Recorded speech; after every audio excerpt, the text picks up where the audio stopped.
Volvemos al acto frente al Palacio de Tribunales. Pablo Viña. La entonación del himno nacional argentino, así comienza este acto central aquí en esta plaza frente al Palacio de los Tribunales. Bueno, Mariana Moyano, se lo preguntábamos a Martín Sabatella por lo que va a suceder en las próximas horas. Hay que recalcar que esta audiencia pública que comenzó hoy a las 10 de la mañana se va a extender también en la jornada de este jueves. Sí, mañana quienes van a exponer son los abogados por las partes y en ese caso sí la Corte puede hacerles preguntas. No a diferencia de lo que fue hoy, que simplemente estaba la exposición de los 15 minutos por cada uno de los amicus, salvo la procuradora que tuvo más tiempo. Mañana exponen las partes y ahí sí la Corte puede preguntar. Bueno, y a partir de allí, Mariana, ¿qué se sabe o qué se intuye en cuanto a los tiempos de los integrantes de la Corte Suprema de Justicia para finalmente decidir por el presente, pero sobre todo por el futuro de la aplicación de esta ley?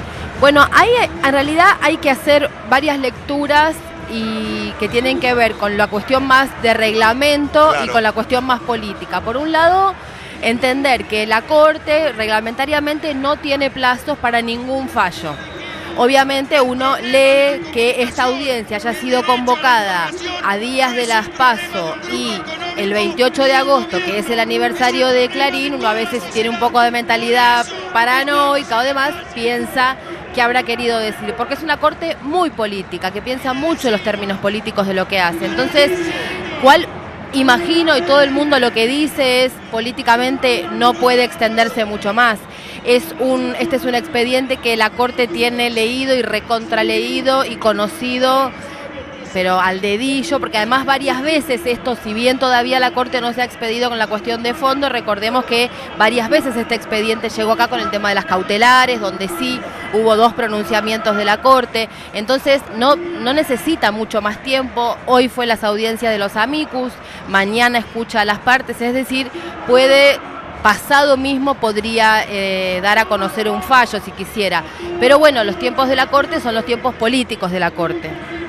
¿Cómo viviste la jornada de hoy? Y sobre todo, Mariana, quiero preguntarte en qué orador vos haces hincapié que te parece que hizo y muy bien el resumen de lo que está pasando hoy con la ley de medios. ¿Quién crees que fue la mejor voz para contarle a la Corte Suprema de Justicia, a sus integrantes, de por qué debe ser constitucional esta ley? A mí lo que me pareció muy bueno de parte de los que estaban defendiendo la constitucionalidad de la ley es que se dividieron, no sé si a propósito o sin querer, pero en los argumentos, se dividieron la explicación de los argumentos. Por ejemplo, la procuradora, que ya había en su dictamen indicado qué es lo que pensaba y que sostenía que la ley es constitucional, ella planteó una historia política de lo que significa el Grupo Clarín como oligopolio en la Argentina, planteó esto de, señores jueces, ustedes no pueden meterse con el tema de derecho comercial, no es derecho privado de lo que estamos hablando, sino de algo mucho más grande que tiene que ver con la libertad de expresión. Planteó otro paradigma. Me pareció muy interesante la exposición de Víctor Abramovich por parte de la Universidad de Lanús. Sí.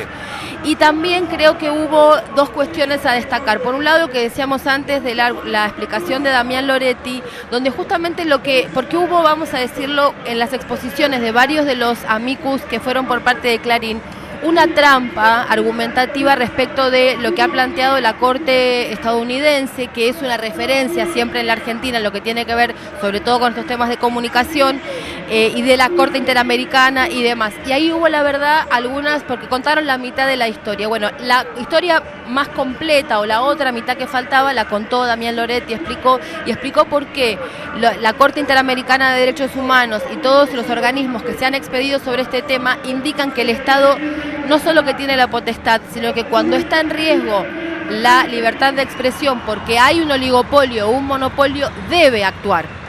Entonces me pareció que pudieron hacer una cosa muy completa en la argumentación. Bueno, la expectativa, lógicamente, Mariana, está centrada en lo que va a pasar justamente este jueves cuando se conozca la palabra de los representantes del Estado, de los representantes del Grupo Clarín, y si finalmente los integrantes de la Corte deciden o no realizarle preguntas justamente a los oradores.